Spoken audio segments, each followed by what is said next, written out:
जय श्री राम। आज मैं आपको सुनाऊंगी उत्तर रामायण, जो रामायण का 7वां कांड है।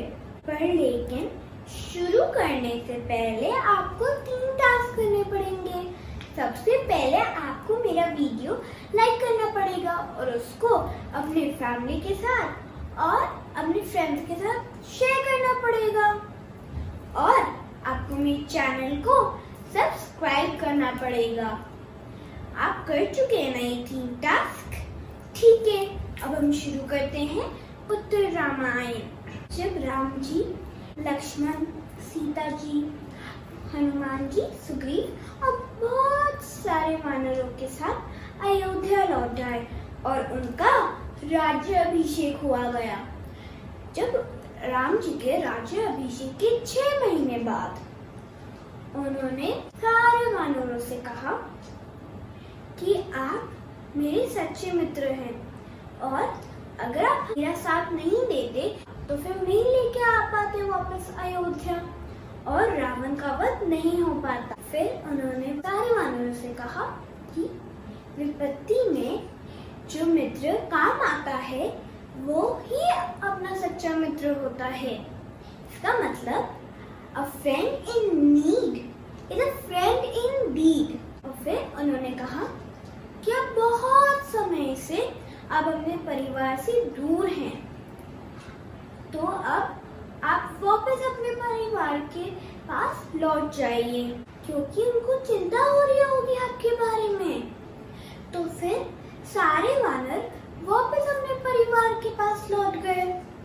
पर लेकिन हनुमान जी वापस नहीं जाना चाहते थे और वो सीता जी और राम जी के चरणों में रह के उनकी सेवा करना चाहते थे। पर लेकिन सुग्रीव नहीं चाहते थे कि हनुमान जी उनसे दूर रहें। फिर सुग्रीव को लग रहा था कि अब हनुमान जी उनके राजभक्त नहीं रहे, तो उन्होंने हनुमान जी से कहा कि आप हमारे साथ वापस लौट आइए। पर लेकिन हनुमान जी ने मना कर दिया और हनुमान जी ने कहा कि सीता जी और राम जी मेरे हृदय में रहते हैं और ऐसे में मैं उनसे दूर कैसे रह सकता हूँ।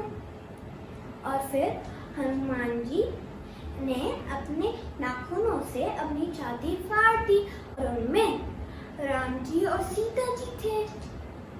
सबको आश्चर्य हुआ और उन्होंने देखा कि सच में राम जी और सीता जी उनके हृदय में रहते हैं। ये देखकर सुग्रीव भी इसको आश्चर्य से देख रहे थे। फिर सुग्रीव बहुत खुश हुए और उन्होंने हनुमान जी को सारे बंधनों से मुक्त कर दिया। राम जी के राज्य के कई साल व्यतीत हो चुके थे और वो बहुत खुशी से रह रहे थे। उनके भवन के निकट भी एक अशोक वाटिका थी, जो लंका की अशोक वाटिका से भी सुंदर थी। एक दिन जब राम जी उस अशोक वाटिका में घूम रहे थे, अभी उनको पता चला कि सीता जी गर्भवती है और उन्होंने एक लाल साड़ी पहन रखी थी। तो फिर राम जी बहुत खुश हुए और वो सीता जी के पास गए और उन्होंने पूछा कि आप बताइए कि आपको क्या चाहिए, मैं उसको पूरा कर दूंगा। फिर सीता जी कहती है कि मैं तपस्वी संतों के चरणों में बैठकर पूजा करना चाहती हूँ और मैं कुछ दिन फल खा के वहाँ पे रहना चाहती हूँ। मैं ऋषि मुनियों के बीच में रहना चाहती हूँ कुछ दिनों तक, गंगा के वहाँ निवास करना चाहती हूँ। फिर राम जी कहते हैं कि आपकी इच्छा कल ही पूरी हो जाएगी और राम जी ने सीता जी को ये वचन दिया कि उनकी इच्छा कल ही पूरी हो जाएगी। भगवान श्री राम की गुप्तचर व्यवस्था बहुत अच्छी थी और सारे गुप्तचर वो प्रजा में जो थे वो हर दिन आके बताते थे राम जी को कि उनकी प्रजा उनके बारे में क्या कहती है और क्या सोचती है। एक दिन राम जी ने एक भद्र नामक गुप्तचर से पूछा कि मेरी प्रजा मेरे और मेरे परिवार के बारे में क्या चर्चा करती है। तो फिर भद्र कहते हैं कि हमारी प्रजा आपके और आपके बारे में चर्चा करती है, हमने रावण का वध किया है। तो फिर राम जी उनसे कहते हैं कि आप मेरे को और भी बताइए, क्योंकि मेरी प्रजा सिर्फ यही तो चर्चा नहीं करती होगी। और फिर उज्जैन ने बताया कि वो ये भी कहते हैं कि आपने समुद्र पे सेतु बनाकर एक असंभव कार्य कर दिखाया, ये तो देवता भी नहीं कर पाते हैं। आज से पहले समुद्र में एक सेतु बनाना किसी ने भी नहीं किया है।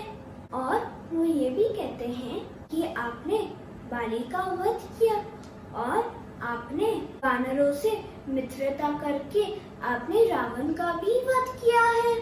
और लोग कहते हैं कि आप कैसे सीता जी को वापस ले आए अयोध्या, वो इतने दिन तक राक्षसों के बीच में रहती थी, कैसे कर पाएंगे?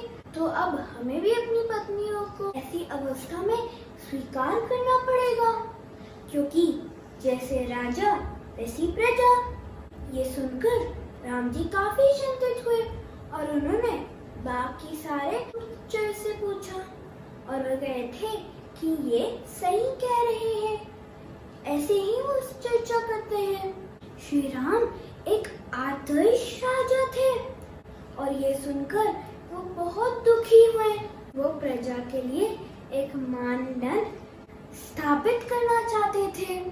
राम जी एक पति के रूप में सीता जी के पवित्रता के बारे में जानते थे, लेकिन वो एक आदर्श को स्थापित करना चाहते थे। राम जी को एक राजा के रूप में नई ढंग से सोचने की जरूरत थी। एक पति के निर्णय से ऊपर एक राजा का निर्णय होता है, इसलिए वो अकेले में इसके बारे में सोचना चाहते थे।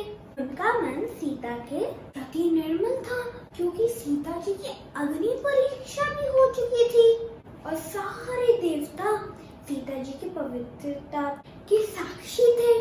परंतु अयोध्या की प्रजा की इच्छा को सम्मान करते हुए उन्होंने सीता जी को वन भेजने का निर्णय लिया। अगले दिन एक अन्य गुप्तचर ने राम जी के पास आए। हाथ जोड़ के उन्होंने कहा, मुझे माफ कीजिए, क्योंकि मैं आपको नहीं बता सकता जो एक धोबी ने अपनी पत्नी को डांटते हुए आपके बारे में कहा। तो श्री राम ने कहा कि आप मुझे बिना डरे बताइए कि धोबी ने क्या कहा है। फिर वो कहते हैं कि वो धोबी ने अपने पत्नी को बहुत ही कठोर शब्द बोले हैं और वो शब्द मैं आपको नहीं बता सकता हूँ। वो धोबी अपने पत्नी को कह रहे थे कि रात को नहीं घर आने पर वो अपनी पत्नी को घर के अंदर नहीं रखेंगे और उन्होंने कहा, मैं राम जी की तरह महापुरुष नहीं हूँ। और उन्होंने अपनी पत्नी को वापस घर खुशी खुशी बुला लिया, पर लेकिन मैं उनके जैसा नहीं हूँ। और ऐसे डांटकर उन्होंने अपनी पत्नी को अपने घर से बाहर निकाल दिया। यह सुनकर राम जी बड़े दुखी हुए और उन्होंने अपने तीनों भाइयों को बुलाया, लक्ष्मण, भरत और शत्रुघ्न। जब तीनों भाइयों ने अपने भैया को देखा इतने दुखी, तो उन्होंने सोचा कि भैया तो कभी भी इतने दुखी नहीं होते हैं, आज वो इतने दुखी क्यों है। फिर राम जी ने अपने तीनों भाइयों को गले लगाया। फिर श्री राम ने अपने भाइयों को कहा कि मेरी प्रजा मुझे घृणा की दृष्टि से देख रही है और इसे सुनकर मुझे बहुत दुख हो रहा है। वो सीता जी के बारे में ऐसी बातें कह रहे हैं जो मैं सहन नहीं कर पा रहा हूँ। मैं हृदय से जानता हूँ कि सीता जी निर्दोष हैं, इसलिए मैंने उनको स्वीकार किया। तुम लोगों को तो पता है मैं प्राण त्याग कर सकता हूँ, तुम लोगों का त्याग कर सकता हूँ, परंतु मैं लांछन नहीं सह कर पाता हूँ। और सीता जी के बारे में ऐसी बातें मैं तो नहीं सह कर पाऊंगा, इसलिए मैंने ये निर्णय लिया है कि मैं सीता जी को ऋषि वाल्मीकि के आश्रम में भेज दूं। सीता जी की भी इच्छा थी कि वो गंगा तट पे रहने वाले ऋषि के आश्रम में निवास करें। लक्ष्मण, सीता जी की इच्छा को पूरी कर दो। और ये कहकर राम जी के आंखों में से आंसू टपकने लग गए और वो बहुत ही दुखी थे। फिर लक्ष्मण ने सुमंत से कहा कि वो एक सुंदर सा रथ तैयार करे। और फिर सुमंत ने एक बहुत सुंदर सा एक रथ तैयार कर दिया जल्दी से।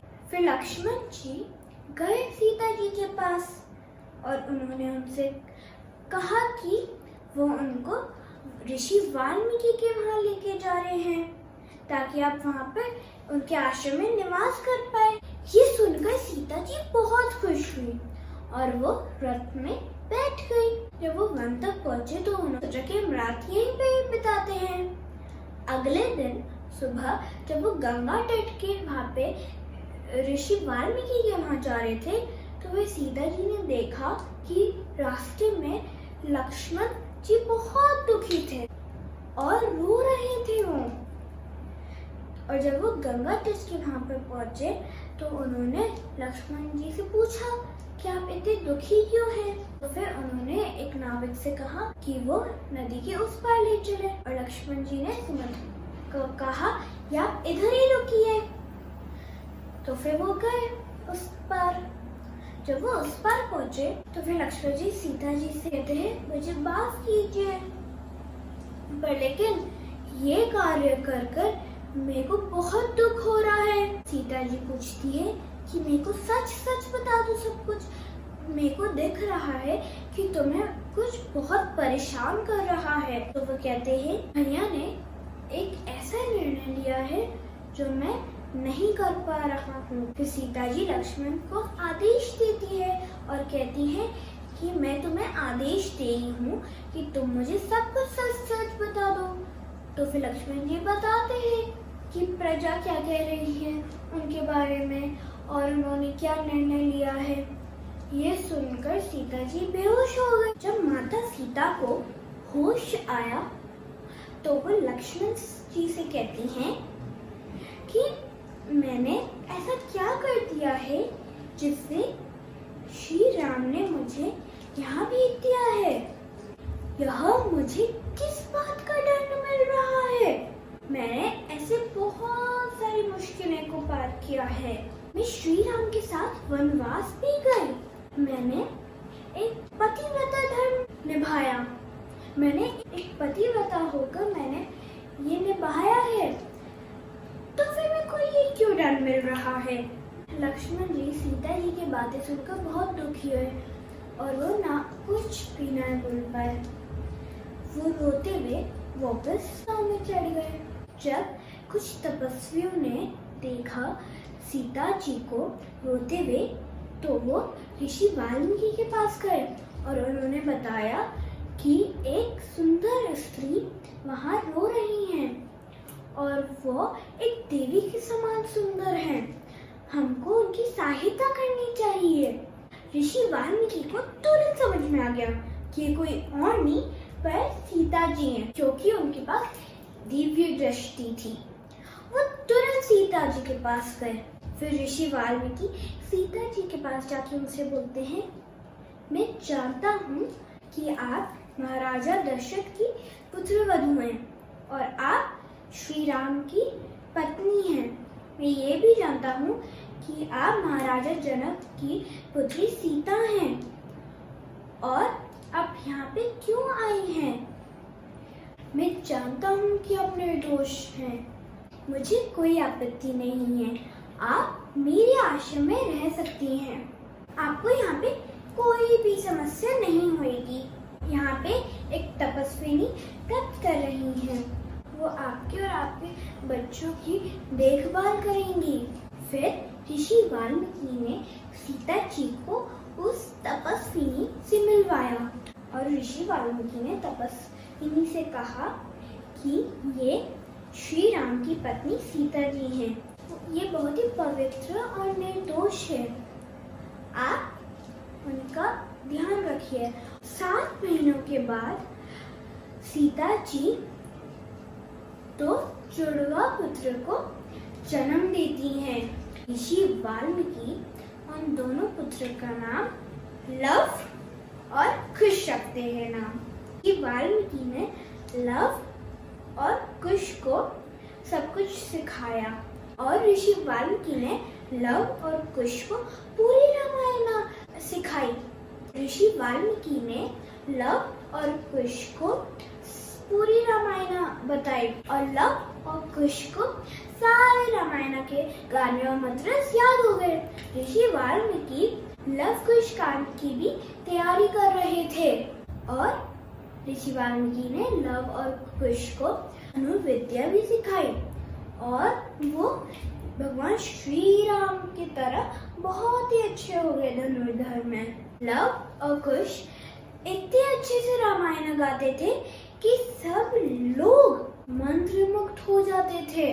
ऋषि वाल्मीकि लव और कुश को हर दिन रामायण के श्लोक याद करने को कहते थे और लव और कुश को वो बहुत अच्छे से याद हो गए थे। एक दिन श्री राम ने अश्वमेध यज्ञ करने का निर्णय लिया।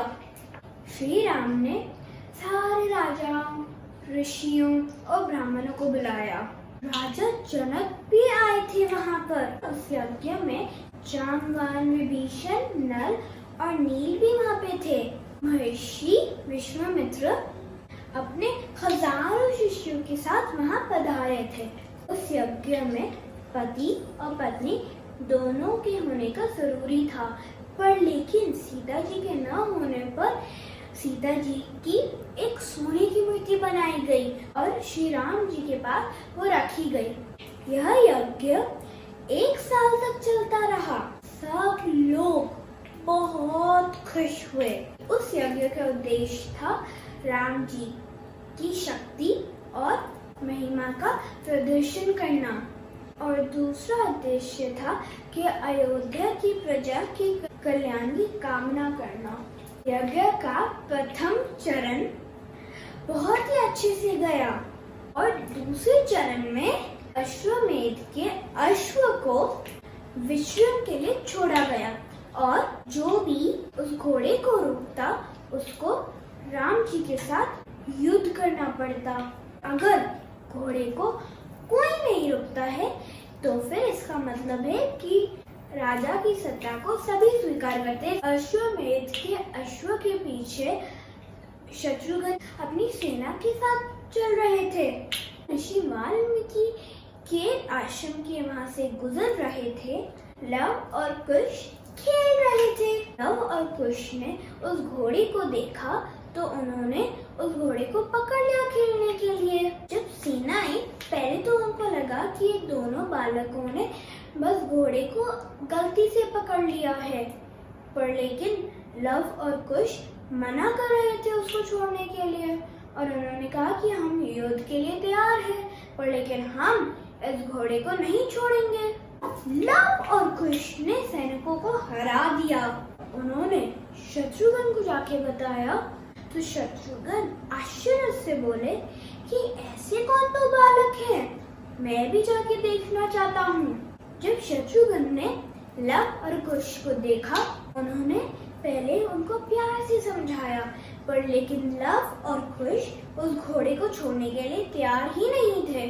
तो फिर शत्रुघ्न ने अपना धनुष बाण उठाया और उन्होंने वहाँ पे वो तीर लगाई। लव और कुश ने भी वो तीर शत्रुघ्न की तरफ मारने लगे और उनके तीर के वजह से शत्रुघ्न का रथ ही टूट गया। शत्रुघ्न को गुस्सा आया और उन्होंने अपनी सेना को कहा कि वो इन दोनों बालकों को बंदी बना ले।